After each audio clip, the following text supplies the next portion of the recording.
Bon, les gars. Mais sire un sarrasin dans une chariote du diable. A few moments later.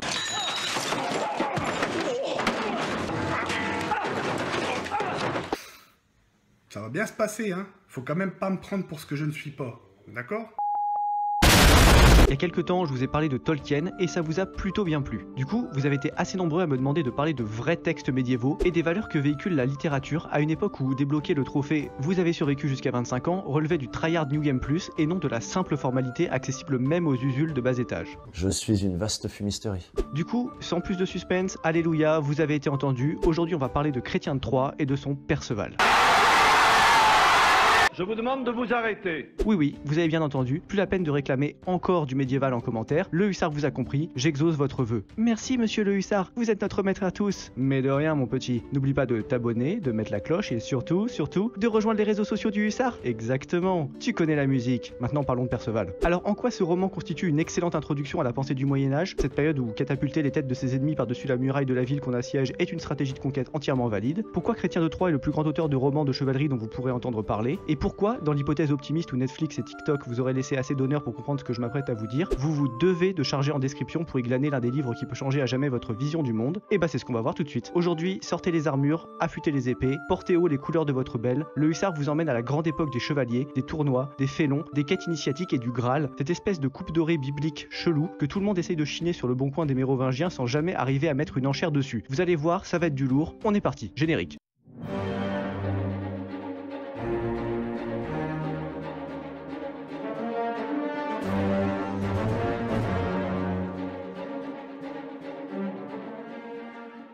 Bon alors avant de commencer, on va prendre 2 minutes en mode zen pour souffler un coup et exfiltrer de nos méninges la vision du Perceval de Camelot, où notre pélo est représenté comme un croisement hasardeux entre un rat musqué simplé type électeur LREM et un sac poubelle non recyclable et odorant abandonné tout un été dans un fond de cour crado. Parce qu'ici, c'est pas la même. Le Perceval de Chrétien de Troyes, lui, il a pas redoublé 8 fois son CP ni perdu son temps à compter toutes les pierres du château de Camelot, et tu sais pourquoi? Parce que de 1, il a jamais foutu un panard à l'école, et de 2, il sait compter que jusqu'à 3, c'est-à-dire jusqu'au nombre de secondes de patience qu'il a avant d'éclater à la hallebarde le pain-paul qui l'ennuie. Donc ceci posé, Perceval, c'est l'histoire d'un jeune noble du Pays de Galles. Pays de Galles indépendant Dont le père et les 2 frères aînés, eux-mêmes chevaliers, se sont fait défoncer en service, ce qui fait que sa mère, pas très chaude pour perdre son dernier rejeton, a décidé de le cacher au fond de la forêt, loin du monde dangereux de la chevalerie. Mais bon, comme on est au Moyen-Âge et que les dispenses de sport sont encore une technologie expérimentale, très rapidement, le petit Perceval croise quand même la route de chevalier en armure et il tombe sous le charme de ces glorieux guerriers qu'il prend même pour des anges. Ni une ni deux, il en oublie sa mère qui voulait le reconvertir en journaliste de chez Combini et il décide d'embrasser la lourde carrière de chevalier avec un build 2 armes à 2 mains des plus respectables. Et comme à l'époque, quand tu cherches un job de gros guerrier sans scrupules, la meilleure boîte d'intérim pour se faire la main, c'est la cour du roi Arthur, Perceval se rend fissa à Carduel, où se trouve le monarque. Là, notre pélo, qui, je le rappelle, a reçu autant de formations en combat que moi j'en ai reçu en tolérance envers les handicapés mentaux qui est votre Philippe Poutou, il se fait vite fait provoquer par un caïd qui s'appelle le Chevalier Vermeil. Et là, vous pensez peut-être que ce chevalier va devenir le némésis de Perceval, qu'il va l'affronter sur 30 épisodes, et qu'à la fin de Haute Lutte, notre clampin va gagner. Et bah pas vraiment, parce que je le rappelle, on est au Moyen-Âge là, et les intrigues qui durent 30 plombes à base de « Oui, j'aurai ma revanche la semaine prochaine », comment vous dire qu'on n'a pas le temps? Là, faut aller vite, faut que ça pulse. Donc Perceval, sans formation militaire, il va affronter le Chevalier Vermeil et il va le défoncer. Et il va même s'emparer au passage de son armure. Voilà, c'est le racketteur racketté et la team Karim en sueur. Génial, on avance. Et alors là où ça devient encore plus stylax, c'est quand Perceval, juste après, au lieu d'être poursuivi pour ratonnage en règle ayant entraîné la mort avec la ferme intention de la donner, et d'être condamné à 18,3 jours de prison et 2 mois de bracelet électronique comme ce serait le cas à notre époque de tentifle post-moderne, et bah il est récompensé.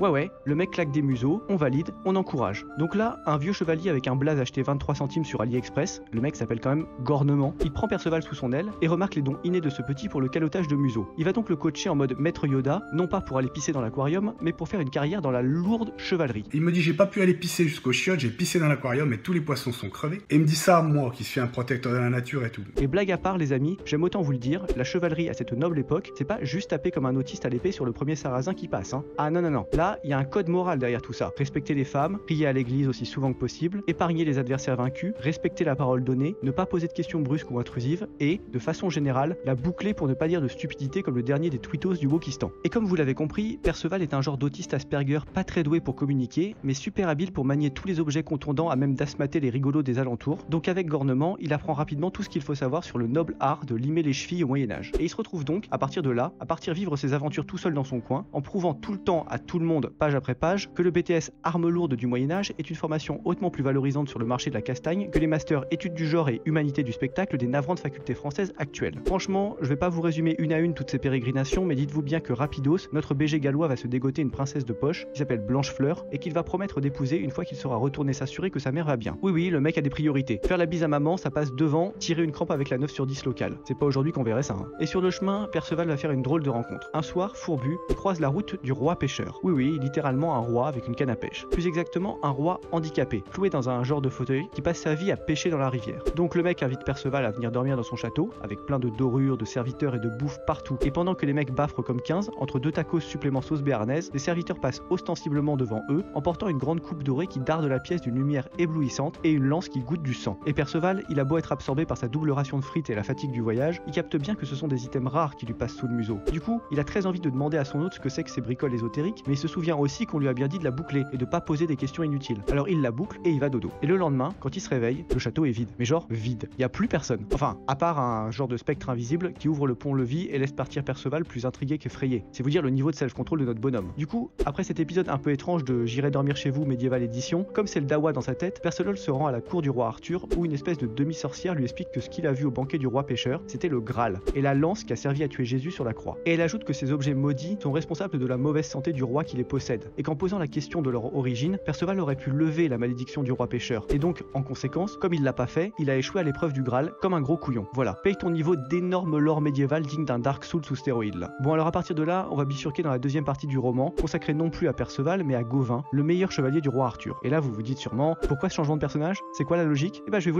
le dire, pas de panique. En fait, Gauvin est in the sauce, parce qu'un chevalier random prétend que notre Gus a assassiné son seigneur, et il le provoque en duel, à la condition un peu chelou que Gauvin ramène, avant un an, la lance qui saigne, la même qu'on vient de voir dans le château du roi pêcheur. Donc, rebelote avec Gauvin, qui va vivre tout un tas d'histoires en croisant notamment la route d'un château dirigé par 3 femmes, qui vont lui faire passer des épreuves un peu cheloues, genre traverser un gué plutôt vénère, ou se battre contre un chevalier agacé qui prétend que le père de Gauvin a tué son père à lui. Et après cet interlude un peu bizarre, ouais c'est ça, bizarre on peut le dire, on en revient à Perceval, 5 ans plus tard, qui a passé les dernières années à asmater furieusement tous les adversaires possibles, en essayant de retrouver le château du roi pêcheur. En vain. Et comme en 5 ans notre pélo s'est plus occupé d'oxyre tous les trous de balles à disposition que de prier pour le salut de son âme, il finit par croiser des pèlerins qui lui donnent mauvaise conscience et l'envoie auprès d'un ermite pour confesser ses fautes. Perceval rencontre donc l'ermite et le récit s'arrête là, net. Voilà.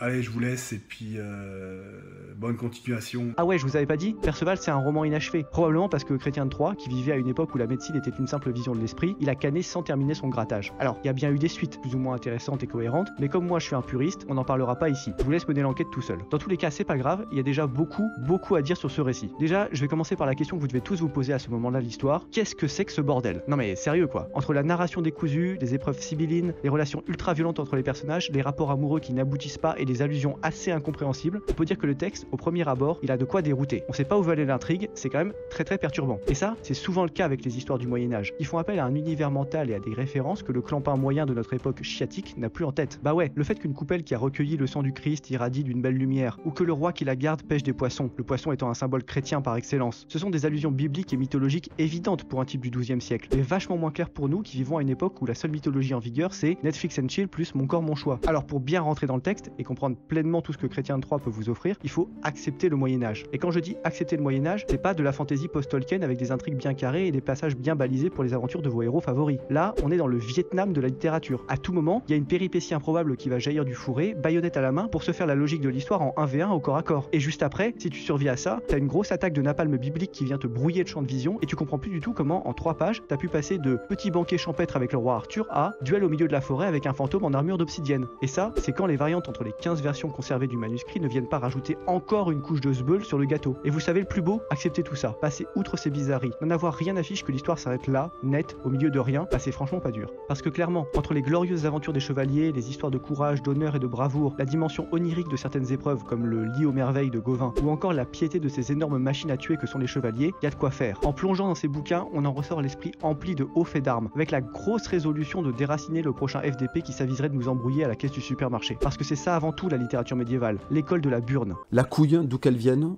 est positive. Il n'y a pas le time pour des petites digressions sur l'intériorité des pélos à l'IMC de Plumeau. Ici, on est entre amis sérieux de 120 kg minimum. Mais je serai pas seul, je serai avec mes 120 kilos déjà, Puis je suis avec des amis sérieux, comme d'habitude. Hein. Et là, ça va mettre des coups d'épée dans le sens de la hauteur et faire des charges en armure de plaques full enchantement contre des chevaliers félons qui ont juré la perte du royaume. Du coup, entre 2 attaques d'Estoc et 3 croisades de Mongols, t'as bien compris que les concepts foireux de suspense, de cohérence et de happy end, on a franchement pas le temps. Parce que c'est ça Perceval, une espèce de quête initiatique complètement folle et tarabiscotée, à la limite du surréalisme 700 ans avant André Breton et sa team de camés parisiens, qui vous fait suivre un jeune glandu de ses débuts comme apprenti castagneur à l'accomplissement de son destin, la quête du Graal. C'est-à-dire que pendant que toi, tu grattes les codes réduction à Carrefour pour acheter tes coquillettes EcoPlus comme le dernier des manouches au RSA, t'as des très lourds bouquins écrits par des mecs très inspirés à l'époque des très lourds rois de Francie occidentale qui t'expliquent ce que c'est que d'avoir un destin, de peser dans le game et de régner sur un monde de manants qui bouffent même pas des patates. Mais il bouffait même pas des patates, il crevait de faim, il travaillait comme un chien. Tu veux comprendre les valeurs qui animent le chevalier et qui font de lui l'apogée morale de l'humanité? Tu veux décrocher des séries Netflix pleines de propagande postmoderne? Tu veux des histoires avec des gros paladins qui luttent pour la foi chrétienne dans un monde où le diable est encore une réalité concrète et non une métaphore de Jacques Attali? Non,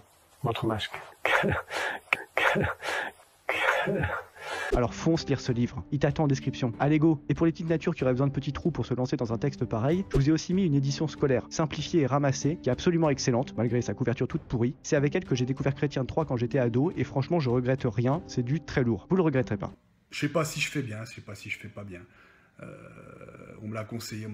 Voilà, à présent vous n'avez plus d'excuses pour ne pas lire les lourds romans de Chrétien de Troyes et pour passer à côté de votre gros destin de croisé. De rien, tout le plaisir est pour moi. Si vous voulez remercier la chaîne, pensez à vous abonner, à faire découvrir aux amis, à rejoindre les réseaux sociaux et à foncer en description pour commencer votre lourde expérience initiatique de chevalier médiéval. Promis, c'est du lourd, comme tout ce que je vous conseille. Moi de mon côté, je serais ravi de lire vos retours et de discuter de Chrétien de Troyes en commentaire. N'hésitez pas à me faire signe si plus de littérature médiévale vous botterait, ça peut se faire sans souci. Moi je vous dis à la prochaine pour un nouvel épisode et d'ici là portez-vous bien. Allez rompez les gars.